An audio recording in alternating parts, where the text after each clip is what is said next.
வீசுது. உங்கள் சத்யாவில் குளு குளு ஏசி ஆஃபர்.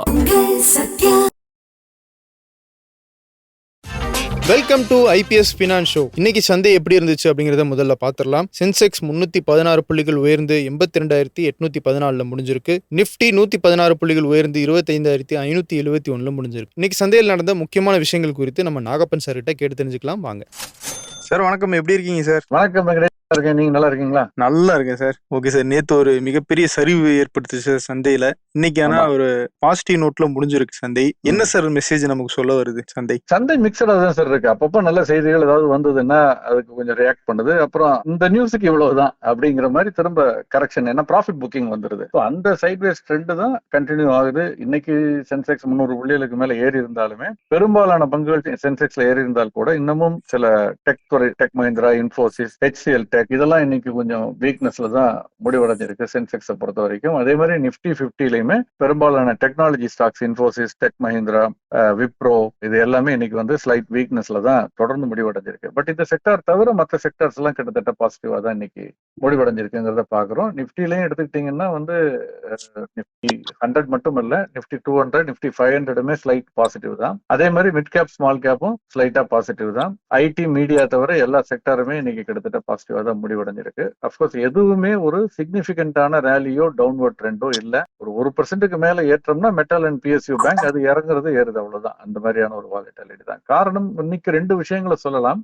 ஒன்று, முதலாவது நீங்க பார்த்திருப்பீங்க பேக்ஸ் சிலிக்கா, இதை பத்தி கொஞ்ச நாளுக்கு முன்னால பேசணும். இது வந்து அமெரிக்காவினுடைய ஒரு இனிஷியேட்டிவ்னு சொல்லலாம். அது வந்து சர்வதேச அளவுல ஒரு டெக்னாலஜி சார்ந்த இந்த சிலிக்கான் சிப், செமிகண்டக்டர்ஸ், கம்ப்யூட்டர்ஸுக்குள்ள chips, AI infrastructure, artificial intelligence சம்பந்தமான இன்ஃப்ராஸ்ட்ரக்சர், இதெல்லாம் ரொம்ப முக்கியத்துவம் பெறுகிறது இப்ப இருக்கக்கூடிய சிச்சுவேஷன்ல. அதுக்கு ரிலேட்டடா கிரிட்டிக்கல் மினரல் சைனா தன் கைவசம் கொண்டு பயமுறுத்துகிறது இல்லையா? இது மாதிரியா பிரச்சனைகள் இருந்து தப்பிக்க இந்த சப்ளை செயினை, இந்த லாஜிஸ்டிக்ஸை ஸ்மூத்தன் பண்ணி ஒருத்தருக்கு ஒருத்தர் ஒரு அண்டர்ஸ்டாண்டிங் வரணும். யாரையும் பயமுறுத்தாமல், அல்லது இந்த ஏதாவது ஒரு பயமுறுத்தல்னால் இதெல்லாம் தடைப்படாமல் இருக்கணும் அப்படிங்கிற ஒரு எய்ம்ல ஒரு ரிலையபிளான ஒரு லாஜிஸ்டிக்கல் சப்ளை செயின் இருக்கணும் அப்படின்னு அந்த ஐடியால அமெரிக்காவுடைய இனிஷியேட்டிவ் வந்து டிசம்பர்ல இதை பத்தி பேசினாங்க.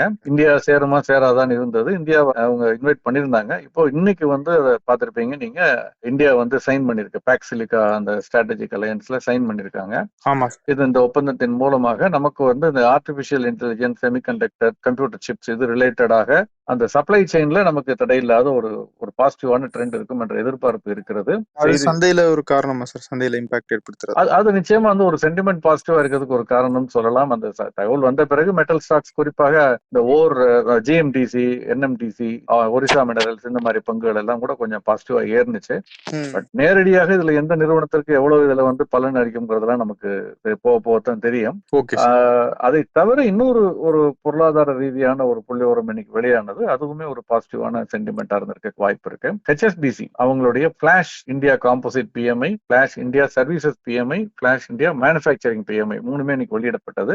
அதுல உற்பத்தி துறை சார்ந்த இது வந்து பிளாஷ் PMI என்னன்னா மாதத்திற்கு நடுவுல வெளியிடுகிறது. கடைசி மாதம் முடிவடைந்த பிறகு வர்றது PMI. இது வந்து பிளாஷ் PMIங்கிறது ஒரு உத்தேச எஸ்டிமேட் அப்படின்னு சொல்லலாம்.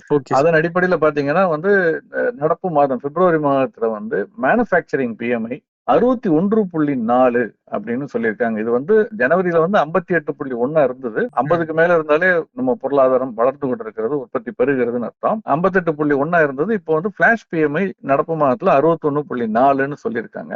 அதே மாதிரி சேவைத்துறை சார்ந்த PMI 58.5 ஜனவரியில இருந்தது. சற்று குறைவாக, பெரிய டிஃபரன்ஸ் இல்ல, 58.4 அப்படின்னு சொல்லியிருக்காங்க இந்த பிளாஷ் PMIல பிப்ரவரி மாதத்திற்கு. ஒட்டுமொத்தமா காம்போசிட்டா பாத்தீங்கன்னா ஜனவரியில 58.4 இருந்தது, இப்ப 59.3. நிச்சயமா இது வந்து ஒரு பாசிட்டிவான செய்தியாக பார்க்கப்படுகிறது. மெயினான காரணம் வந்து ஃபேக்டரி ப்ரொடக்ஷன் இம்ப்ரூவ் ஆயிருக்குங்கிறாங்க. அதே மாதிரி சேவைத்துறைகள் ஆக்டிவிட்டி இம்ப்ரூவ் ஆயிருக்கு அப்படிங்கிறாங்க. பர்ச்சேஸ் ஆர்டர்ஸ் வந்து கொஞ்சம் அதிகமா இருக்குங்கிறாங்க. இந்த மாதிரி அந்த பர்ச்சேசிங் மேனேஜர்ஸ் உடைய அவங்களிருந்து எடுக்கப்பட்ட தரவுகளின் அடிப்படையில் தான் இது வந்து தயார் பண்ணப்படுகிறது. அதுல இருந்து வந்தக்கூடிய தகவல். இந்த 2 தகவல்கள் தான் முக்கியமாக நிப்டி 100 புள்ளிகளுக்கு மேல் ஏறுவதற்கும், சென்செக்ஸ் 300 புள்ளிகளுக்கு மேல் ஏறுவதற்கும் இன்னைக்கு காரணமா இருந்திருக்கும்னு நான் நினைக்கிறேன். சார், ஒரு பர்டிகுலர் பங்கு நம்ம பார்த்தோம்னா நோவார்டிஸ், அந்த பங்கு மட்டும் கிட்டத்தட்ட 20% ஏறி இருக்குன்னு வந்திருக்கு சார். என்ன காரணம் சார்? ஆமா, இன்னைக்கு 20% ஏறி 996 ரூபாய்க்கு மேல் வந்து இன்னைக்கு வணிகம் நடந்தது. துவக்கத்திலேயே 17% ஏற்றம். பல ஆண்டுகளாக இந்தியாவில் இருந்து வரக்கூடிய நிறுவனம் இது. ஸ்விஸ் பேரண்டேஜ், இவங்களுடைய ப்ரொமோட்டர்ஸ் வந்து சுவிட்சர்லாந்து, அந்த நாட்டு நிறுவனம் நோவார்டிஸ். அவர்கள் வந்து என்ன பண்ணிருக்காங்கன்னா, அவர்கள் கைவசம் 70.68% நினைக்கிறேன், 70%க்கு மேல அவர்களிடம் வந்து இந்த நிறுவனத்துடைய பங்குகள் இருக்கு. அந்த பேரண்ட் கம்பெனி என்ன பண்ணிருக்காங்கன்னா, இந்தியாவில் இருக்கக்கூடிய இந்த நோவார்டிஸ் இந்தியா நிறுவனத்தினுடைய அந்த 70% அந்த பங்குகள், அவங்க கைவசம் இருக்கக்கூடிய மொத்த பங்குகளையும் ஒரு பிரைவேட் ஈக்விட்டி குழுமம், அது ஒரு குரூப்பா வாங்குறாங்க. அதுல கிறிஸ் கேபிட்டல்ங்கிறது மேஜர் நிறுவனம், அவர்களிடம் விற்றிருக்கிறார்கள். அவர்கள் கைவசம் விற்றிருப்பதாக செய்திகள் வெளியானது இன்னைக்கு. அதை தொடர்ந்து இந்த பங்குடைய விலையில ஏற்றம் கண்டது. நேற்று பாத்தீங்கன்னா 830 ரூபாய் அந்த மாதிரியான ஒரு லோவை தொட்டது. இன்னைக்கு 996 ரூபாய் அப்படின்னு ஒரு உச்சத்தை தொட்டிருக்கிறது. சோ இது வந்து என்ன காரணம்னு பாத்தீங்கன்னா, அந்த என்ன விலைக்கு அவர்கள் உறுதி செய்திருக்கிறார்கள் அப்படிங்கிற தகவல் நம்ம ஒண்ணு பார்க்கணும். ஏன்னா அவங்க சொல்லியிருக்க அந்த ஒரு ஸ்ட்ரக்சரை வந்து கணக்கு போட்டு பார்த்து ஒரு கணக்கு என்ன சொல்றாங்கன்னா 860 ரூபாயாக இருக்க வாய்ப்பு இருக்கு அப்படின்னு சொல்றாங்க. ஆனால் அது கரெக்டான டேட்டாவை நம்ம பார்த்து சொல்லணும். இந்த 70% வாங்குறதுனால அந்த நிறுவனம் என்ன பண்ணணும்னா, இது அக்வயர் பண்ற நிறுவனம் கிறிஸ் கேபிட்டல், அந்த குழுமம், அவர் கன்சார்ஷியம்னு சொல்லலாம், அவர்கள் வந்து பொதுமக்களிடம் இருக்கக்கூடிய பங்குகளையும் வாங்கணும். பைபேக் அப்படின்னு சொல்லுவோம். அந்த பைபேக் வந்து ட்ரிகர் ஆகும்.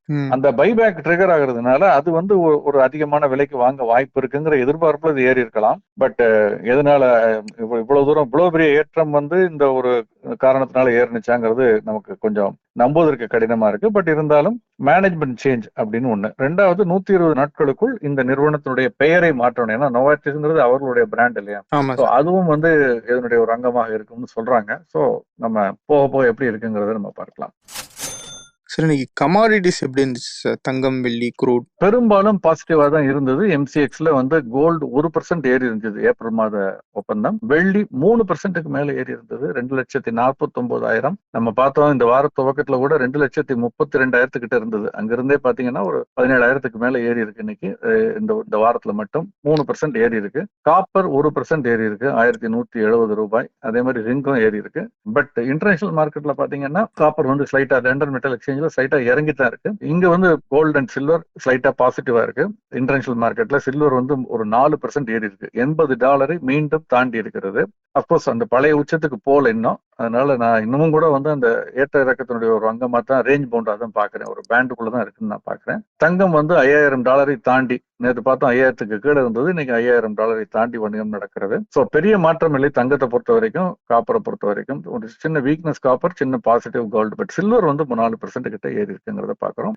க்ரூடு அது வந்து நேற்று கொஞ்சம் இந்த ஈரான் டென்ஷனால கொஞ்சம் யோசனை இருந்தது. ஆனால் அது இப்போ கண்ட்ரோல்ல இருக்க மாதிரி தெரிகிறது. $66 கீழே மீண்டும் வந்துருச்சு. இன்னைக்கு கிட்டத்தட்ட 1% வரைக்கும் கூட வணிகத்துக்கு இடையே இறங்குனுச்சு. இந்த உள்ளூர் சந்தையிலுமே வந்து 6,000 ரூபாய்க்கு அருகாமையில் மார்ச் மாத ஒப்பந்தம் வணிகம் நடக்கிறது, கிட்டத்தட்ட 1% இறக்கத்துல அப்படிங்கிறத பாக்குறோம்.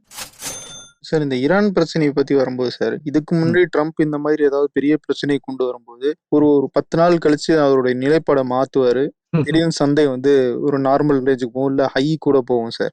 அதுல யாரோ ப்ராஃபிட் புக்கிங் பண்றாங்க அப்படின்லாம் வந்து சந்தையில சும்மா பேசிட்டு இருந்தாங்க சார் நம்ம சமூக ஊடகங்கள்ல. திரும்பவும் ராணுவத்தை எடுத்துட்டு வந்து நிறுத்திருக்காரு, ஆனா அங்க எதுவும் அட்டாக் இல்லை அப்படின்னும் போது அந்த மாதிரி எது திட்டம் இருக்குமோ அப்படிங்கிற கேள்விகள்லாம் வருதே சார்.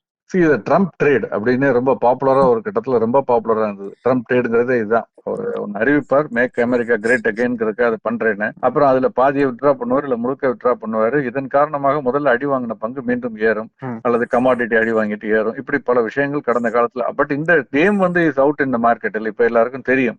அதனால வந்துதான் முன்பு மாதிரி அடுத்தடுத்த நாட்கள் வந்து தொடர்ந்து இறங்குமோ அல்லது ஏறுமோ இல்லாமல் ஓரிரு நாட்களுக்குள்ளேயே வந்து ரெக்கவர் ஆயிடுது மார்க்கெட், அல்லது திரும்ப கரெக்ஷன் வந்துருது. ஸோ மார்க்கெட் ரொம்ப காஷியஸா தான் இப்ப இருக்குன்னு தான் நான் நினைக்கிறேன். ரொம்ப அப்படி அவருடைய எதையுமே சீரியஸா எடுத்துக்கிட்டு அந்த ஒன்றின் அடிப்படையில மட்டும் மார்க்கெட் ஏறுவதோ இறங்குவதோங்கிறது இப்ப நடக்கிறது இல்லைன்னு தான் நான் நினைக்கிறேன். அதுவே பழகிரும் சொல்லுவாங்களே சார், அந்த மாதிரி மார்க்கெட் பழக ஆரம்பிச்சிருச்சுன்னு நினைக்கிறேன் சார். Correct sir. நம்ம கோல்டு பத்தி பேசும்போது சார், என்எஸ்சி வந்து கோல்டுக்கும் சில்வருக்குமான அந்த மார்ஜினை வந்து குறைச்சிருக்காங்க. அது ஏன்? அதே நேரம் குறிப்பிட்ட 2 ஷேருக்கு மட்டும் அந்த மார்ஜினை உயர்த்தி இருக்காங்க. இது என்ன டிஃபரன்ஸ் சார்? இது ஏன் மார்ஜினை வந்து குறைக்கிறாங்க? மார்ஜின் வந்து ஏற்கனவே ஒரு பேஸ் மார்ஜின் ஒன்று இருக்கும், அப்புறம் மார்க் மார்க்கெட் மார்ஜின் இருக்கும், அப்புறம் அடிஷனல் மார்ஜின்ஸ், ஸ்பெஷல் மார்ஜின்ஸ், சில மார்ஜின்ஸை கொண்டு வருவாங்க. எப்பன்னா ஒரு குறிப்பிட்ட பங்கு அல்லது அந்த கமாடிட்டி மீது ஒரு எக்ஸ்ட்ரீம் வாலட்டிலிட்டி இருக்கும் பொழுது அதை கொண்டு வருவார்கள். அது மாதிரி தங்கம் வெள்ளியினுடைய விலை எக்ஸ்ட்ரீம் வாலட்டிலிட்டியிலும் இருந்த பொழுது நார்மல் மார்ஜினை விட கூடுதலாக அடிஷனல் மார்ஜின்ஸ் கொண்டு வந்தாங்க. அதுல இப்ப தங்கத்தின் மீது கொண்டு வரப்பட்ட அந்த 3% அடிஷனல் மார்ஜினை ரிமூவ் பண்ணிருக்காங்க February 19 நேத்துல இருந்து. அதே மாதிரி வெள்ளி மீது 7% மார்ஜின் குறைக்கப்பட்டிருக்கு. இது இந்த வாலட்டிலிட்டி, எக்ஸ்ட்ரீம் வாலட்டிலிட்டி குறைஞ்ச உடனே எம்சிஎக்ஸ் சந்தையில என்எஸ்சில அதை இது பண்ணிருக்காங்க. சோ மற்ற சந்தைகளும் இதை பின்பற்றுவார்கள்னு வச்சுக்கோங்களேன். அதே மாதிரி இப்ப பங்கு பத்தி கேட்டீங்க, ஏன் கூட்டி இருக்குன்னா சேம் இதே காரணம் தான். வாலட்டிலிட்டி எக்ஸ்ட்ரீமா அதிகரிக்கும் பொழுது அல்லது வேறு சில காரணங்களால் ஃபியூச்சர்ஸ் அண்ட் ஆப்ஷன்ஸ்ல அதனுடைய ஏற்ற இறக்கங்கள் அதிகமாக அல்லது வால்யூம் அதிகமாகும் பொழுது மார்க்கெட் வைட் பொசிஷன் லிமிட்னு சொல்லுவாங்க, அதை தொடும் பொழுது இந்த மாதிரியான காரணங்களால் கூடுதல் மார்ஜின்ங்கிறது விதிக்கப்படும். அதுவும் ஒரு டாப் 10 கிளையன்ட்ஸ் அவர்களுக்குள் ஒட்டுமொத்தமாக மார்க்கெட் வைட் பொசிஷன் லிமிட்ல 20% மேல அந்த பங்குகளை அந்த குறிப்பிட்டதுல முதலீடு செய்திருந்தால் அவர்களே அதை கட்டுப்படுத்த முடியும். அப்ப அதை கட்டுப்படுத்துவதற்கு இந்த கூடுதல் மார்ஜின்ங்கிறது கொண்டு வருவாங்க. அதன் அடிப்படையில 15% அடிஷனல் எக்ஸ்போஷர் மார்ஜின் சொல்லி 18 பங்குகள், 2 பங்கு இல்ல 18 பங்குகள், Vodafone Idea, SAIL, Aditya Birla capital, Aurobindo pharma, Bandhan bank, Glenmark pharma, container corporation of India, Crompton Greaves, JSW energy, Vodafone Idea சொன்ன, LIC housing finance, RBL bank, NMDC, Patanjali food, Samman capital, Manappuram finance, இந்த மாதிரி இண்டஸ்இன் டவர்ஸ், DLF, இப்படி பல நிறுவனங்கள் மீது இந்த அடிஷனல் மார்ஜின்ங்கிறது இருக்கு, கொண்டு வரப்பட்டிருக்கு. சோ இது என்னன்னா அதுல இருக்கக்கூடிய ஒரு எக்ஸ்ட்ரீம் வாலட்டிலிட்டியை கட்டுப்படுத்தவும், இந்த குறிப்பிட்ட சில பங்குகள்ல ஒரு சிலர் மட்டும் அதிக ஆதிக்கம் செலுத்துவதை தடுப்பதற்கும் இந்த மாதிரியான முயற்சிகள் மேற்கொள்ளப்படுகிறது. நிச்சயமா இது ஒரு நல்ல விஷயமா தான் நான் பாக்குறேன். இந்த மாதிரி அப்பப்ப விழிப்போடு இருந்து இந்த நடவடிக்கை எடுக்கலைன்னா சந்தை மிகச்சிலருடைய கட்டுப்பாட்டில் போயிடும், அதீத ஏற்ற இறக்கங்களுக்கு வழிவகுக்கும். சார், நம்ம கவனிக்க வேண்டிய ஐபிஓ லிஸ்டிங் எதா இருக்கா சார்?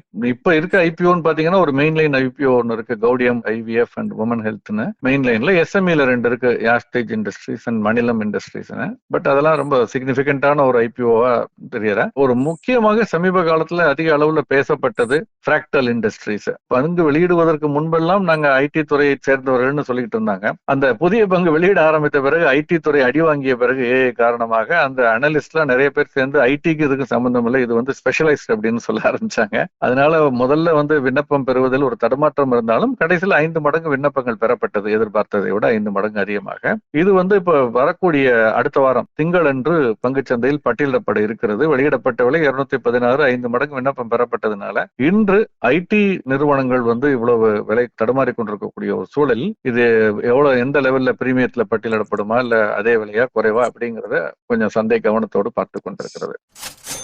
சார், டெல்லியில ஏஐ சமிட் நடந்துட்டு இருக்குல்ல சார்? ஆமா.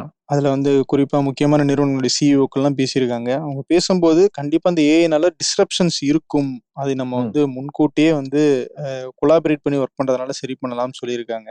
ரிஸ்க் இருக்கும் அப்படிங்கறதையும் அவங்க வெளிப்படையா பேசியிருக்காங்க. சோ இது எப்படி சார் ஃபியூச்சர்ல என்ன மாதிரி ரிஃப்ளெக்ட் ஆகும் சார்? அங்கதான் நம்ம முதல்ல கூட பேசணும். இந்த துறை பங்குகள் எல்லாம் அடி வாங்க ஆரம்பித்த பொழுது பேசணும். எப்போதுமே விலை குறைஞ்சா வாங்கணும்னு சொல்லுவீங்களா சார் அப்படின்னீங்க.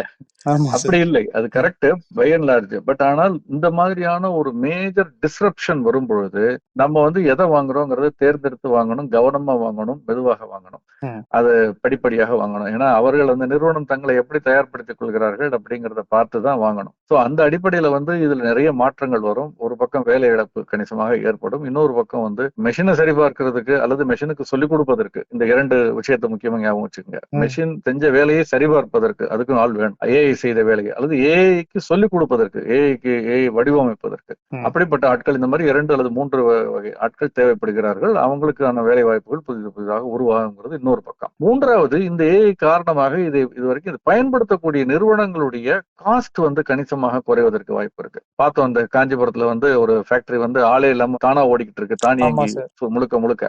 இப்ப யோசிச்சு பாருங்க, இதுல ஒரு பக்கம் வேலை இழப்புங்கிறது நமக்கு மனசுக்கு கஷ்டமா இருந்தாலும் அது தொழில் அது முதலீடு செய்து இது பண்ணக்கூடிய ஒரு பார்வையில இருந்து பாத்தீங்கன்னா அந்த மிஷின்ஸுக்கு ESI கிடையாது, PF கிடையாது, கிராஜுவிட்டி கிடையாது, மெட்டர்னிட்டி லீவ் கிடையாது, விடுமுறை கிடையாது, 24 மணி நேரம் வேலை பார்ப்பாங்க, 8 மணி நேரம் வேலை கிடையாது, ஓவர் டைம் கிடையாது. அப்ப அவங்களுக்கு எந்த மாதிரியான ஒரு சாதகமான ஒரு சூழலை ஒரு தொழில்நுட்பம் ஏற்படுத்தி கொடுக்கிறது. அப்கோர்ஸ் அந்த ஃபேக்டரியை கூட ஒழுங்கா ஃபங்க்ஷன் பண்ணதான பாக்குறது ஹியூமன் இன்டர்ஃபியரன்ஸ் இருக்கு அப்படிங்கறதையும் அவங்க சொல்லியிருக்காங்க. சோ இதுதான் அதனுடைய ஒரு சாதகமான ஒரு ஒரு சூழல். ஸோ அந்த அடிப்படையில் பார்க்கும் பொழுது இதுல நிறைய பாசிட்டிவும் வெளிவர வாய்ப்பு இருக்கு. இதுல இந்திய நிறுவனங்கள், இந்திய ஐடி இதுல வேலையில் இருக்கக்கூடியவர்கள் தங்களை எப்படி தயார்படுத்திக் கொண்டு அதில் ஒரு அங்கமாக எப்படி மாறுகிறோம்ங்கிறது தான் ரொம்ப ஒரு முக்கியமான ஒரு விஷயமாக இப்பொழுது பார்க்கப்படுகிறது. அப்படித்தான் அதைத்தான் இதனுடைய ஒரு பாடம் ஒரு லெசன். சார், டாலருக்கு நிகரான ரூபாய் மதிப்பு அது என்ன லெவல்ல இருக்கு சார்? யூஎஸ் டாலர் இண்டெக்ஸ் இன்னும் 98க்கு கீழே தான் இருக்கு. அதுல எந்த விதமான பெரிய மாற்றமும் இல்லை. இங்க நம்ம உள்ளூர் சந்தையில பாத்தீங்கன்னா டாலர் கொஞ்சம் ஏறி இருக்கு. 30 பைசா ஏறி இருக்கு. பிப்ரவரி மாத ஒப்பந்தம் 91 ரூபாய் அப்படின்னு இருக்கு. அதே மாதிரி பிரிட்டிஷ் பவுண்டு பாத்தீங்கன்னா, ஆனா அது 55 பைசா இறங்கி இருக்கு. 122 ரூபாய் 56 பைசான்னு. யூரோ கூட 25 பைசா இறங்கி இருக்கு. 107 ரூபாய் 15 பைசா அப்படின்னு. ஜாப்பனீஸ் யென் 42 பைசா இறங்கி இருக்கு. 58 ரூபாய் 60. So Japanese yen, euro, British pound இது மூன்றும் ரூபாய்க்கு நிகராக இறங்கி இருக்கிறது. அமெரிக்க டாலர் மட்டும் ரூபாய்க்கு நிகராக ஏறி இருக்கிறது. ஒரு மிக்சட் பேக் அப்படின்னு தான் நான் அதை பாக்குறேன். யூஎஸ் டாலர் இண்டெக்ஸ்ல பெரிய மாற்றம் இல்லாத போது டாலர் இங்க ஏறி இருக்கு. அதுக்காக ரூபாய் வீக்கன் ஆயிடுச்சுனோ அப்ரிஷியேட் ஆயிடுச்சுனோ சொல்ல முடியாது. ஏன்னா மற்ற கரன்சிக்கு நிகராக ரூபாய் அப்ரிஷியேட் ஆயிருக்கிறதையும் நம்ம பாக்குறோம். So it's mixed back. Okay sir, ரொம்ப நன்றி சார். நிறைய விஷயங்கள் பத்தி தெளிவாக எடுத்து சொல்லியிருக்கீங்க. மீண்டும் நாளை சந்திப்போம் சார். நாளை சந்திப்போம்.